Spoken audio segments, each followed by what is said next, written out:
बाळा, 2025ने तुला जितकं दुखवलंय ना, त्यापेक्षा अधिक जास्त पटीने आनंद मी तुला 2026मध्ये देणार आहे.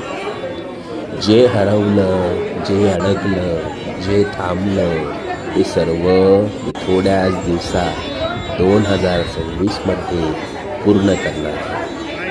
मी तुला आणि तुझ्या कुटुंबाला रिकाम्या हातानं नववर्षात पाऊल टाकून देणार नाही. बाळा, चिंता करू नकोस.